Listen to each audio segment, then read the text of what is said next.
这件事让我更加确信，我们不能在一起了。我不爱你了。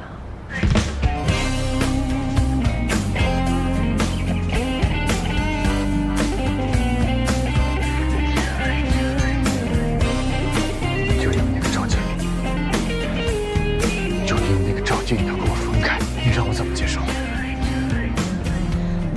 我不能眼睁睁看着你往后退，尤其是因为赵静，我更不能同意分手。我们已经分手了。没有。